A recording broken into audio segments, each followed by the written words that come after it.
Hello and welcome. This is Jessica with Skilled Womanhood. Today we had a bobcat kill a chicken. So we had to round up about 80 chickens and put them in their coop. And I came upon a door that is not in good condition. It is wanting to fall apart. And so it's a very simple fix, but I wanted you to come with me because I want you to understand the process of assessing something, knowing what kind of tools you'll need, gathering your tools, not taking a bunch of trips back and forth to your workshop, and then getting the job done. So any kind of skill set you get, it's a matter of thinking properly and being efficient. So I'm going to show you what we got going on here. Okay, so this door here is starting to fall apart. You can see it right there. Okay, so I don't have a lot of backing to work with. This is very, very flimsy plywood. I don't know why this was not nailed, so I'll have to nail that. So the first thing, some might say maybe I could use glue, which I could, and maybe I will, because this clearly was originally glued. I'm going to need some small nails. You always want to pick nails or screws according to the wood you're working with. Because this is a chicken coop, I don't want 3.5-inch nails to be blasting out the other side where they could scratch themselves. So I also need to take a look on the inside, but we're going to take a look at everybody. Howdy. Hi everybody. It's okay. We're just going to check it out. Okay, so I can see what's going on here.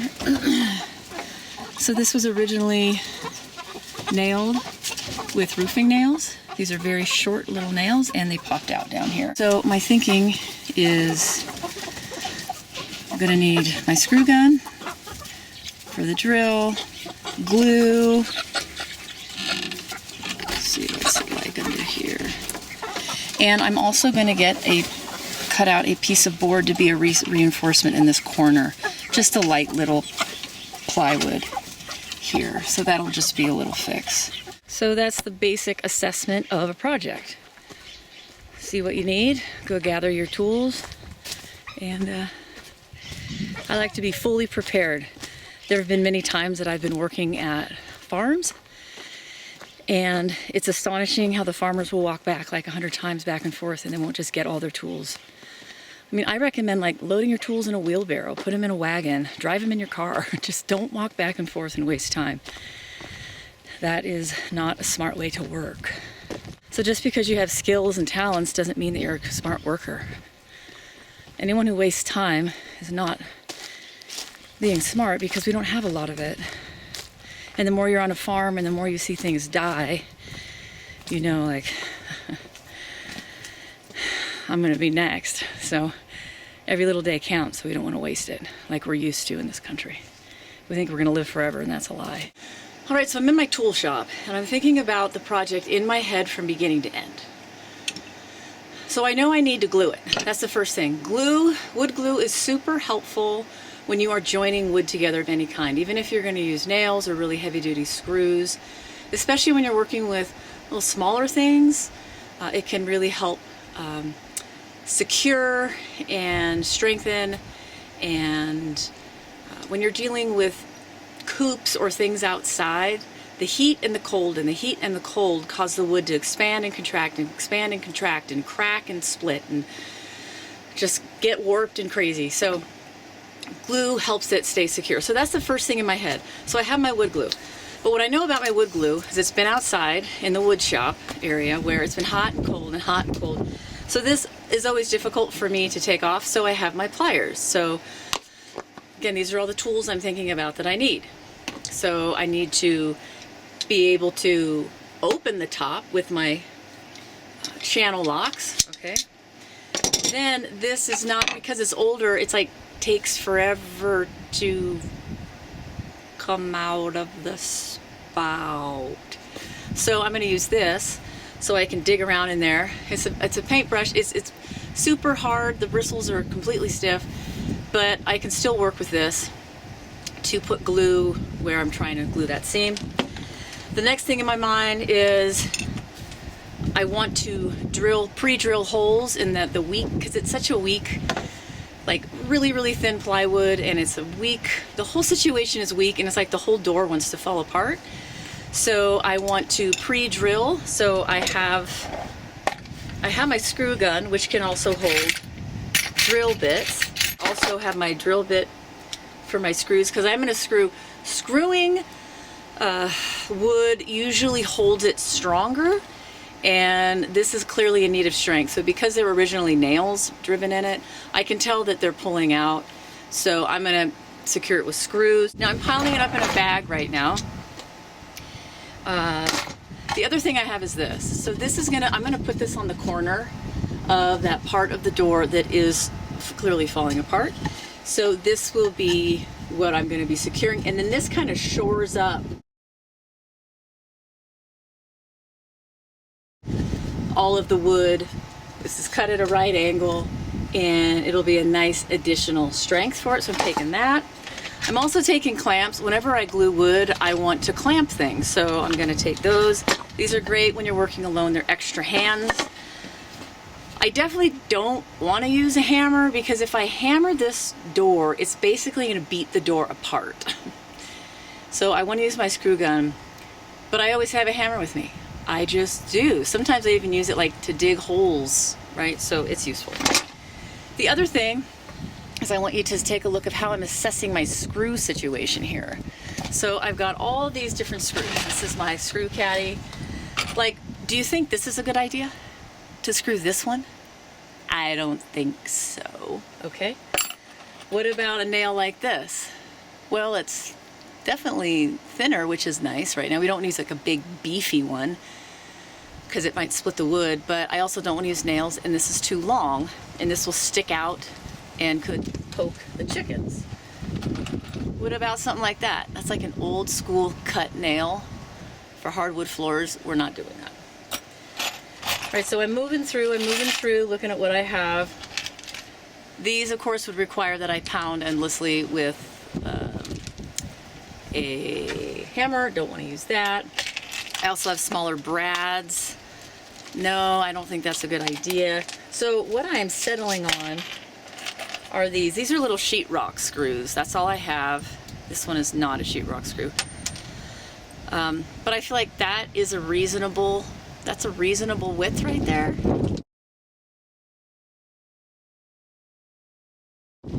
It's a reasonable diameter screw. It's not too beefy.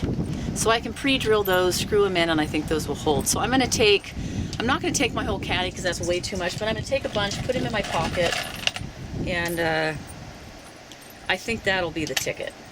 But I have to make sure I take enough. Okay, is there anything else we need? Can you think?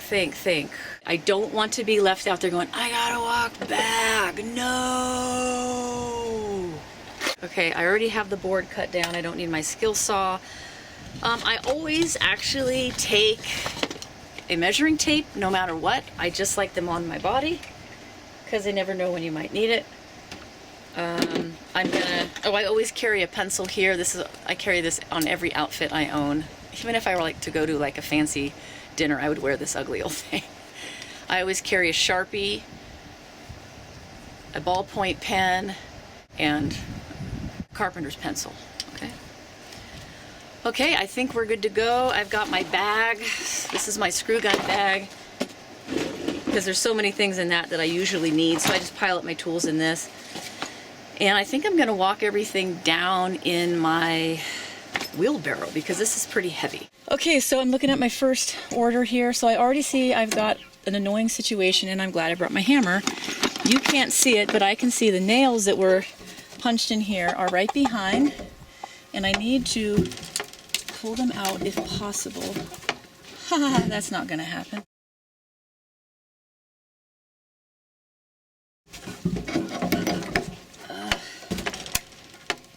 Oh yeah, there we go. Okay, see, so I don't like working with the hammer. The whole thing goes away. But that was sticking out way too far for my liking. So, let's see if I can not destroy the door right now. Okay, so that's now flush. I want this to be as flush as possible. Okay, the whole thing is hinging. I better work quickly here. Okay, so I got my glue. I'm not worried about aesthetics right now. We're dealing with a chicken coop. Ideally, you want to get the glue on both sides.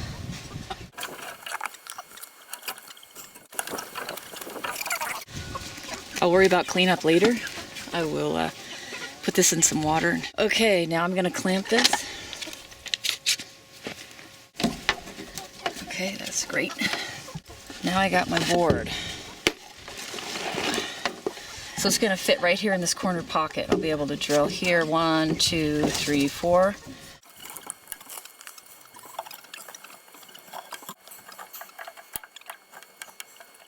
Doesn't have to be perfect.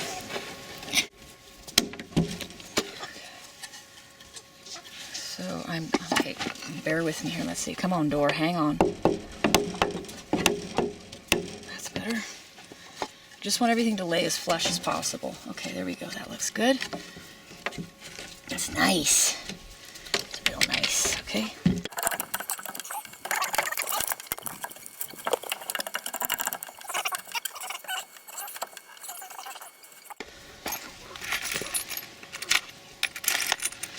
This one will do. So, when you're dealing with the screw, I want to, or nail, if I'm gonna pre-drill, I want this drill bit to be slightly smaller so you can see the turns of the screw here are going to bite into the wood. If I drilled it too big, there would be no bite and you just have a hole and the screw would pull right out. That's dumb, so we don't want to do that.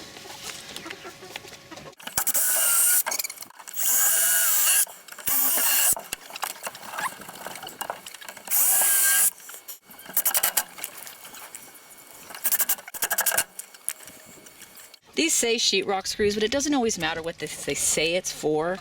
You can make all kinds of things work, especially when you're doing chicken coop building. You just find whatever you can. That's it, done.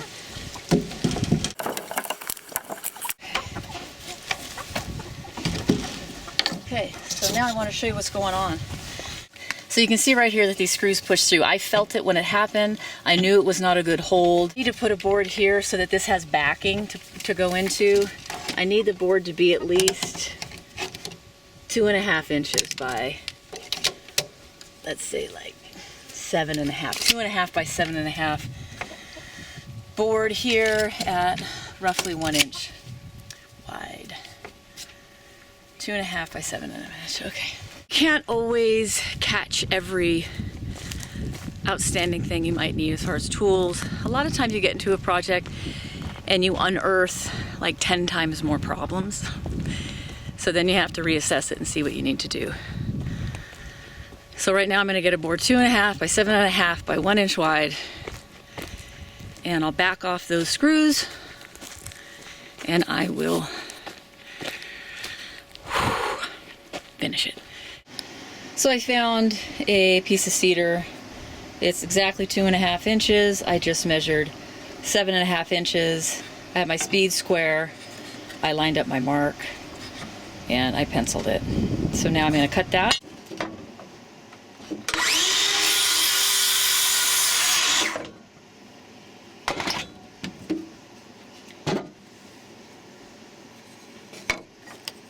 I also need to make sure that my screws are right. So just kind of open it up, see what we got. That might be longer. Some of them are slightly longer. It's still pretty dumb. I don't know. You'll go into a thinking mode, like, what do I do? What do I do? What I do? I don't know. I don't know. So this is pretty normal when you are on a rural country homestead deal. You don't quite have what you need. It's just too... This one's the best one I have. I don't even know if I have more than one. This one's good. Yeah. Okay, so 3.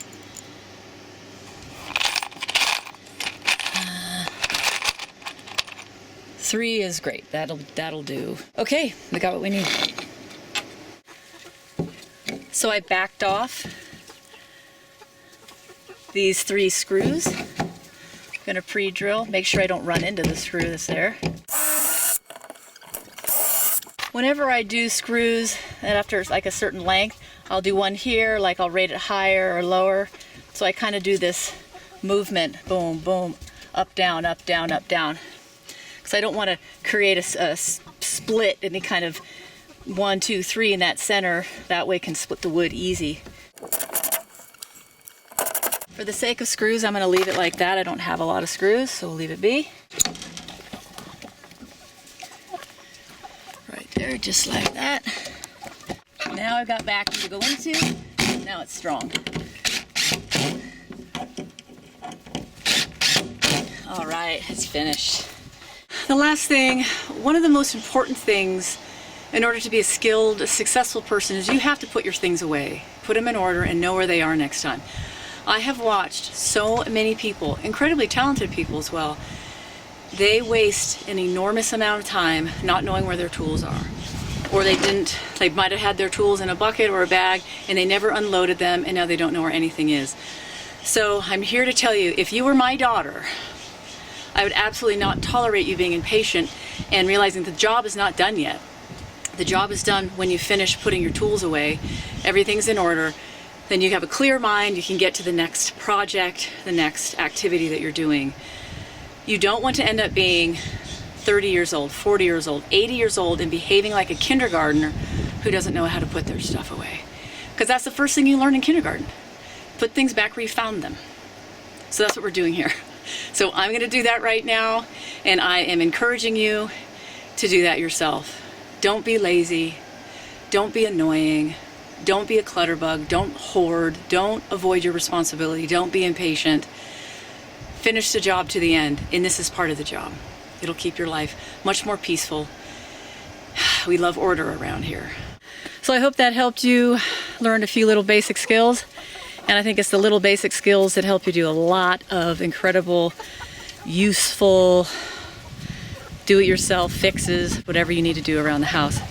Because remember, we're not building Victorian furniture around here. All right, this is Jessica with Skilled Womanhood. Get sane, get smart, and get skilled. Thank you. Bye-bye.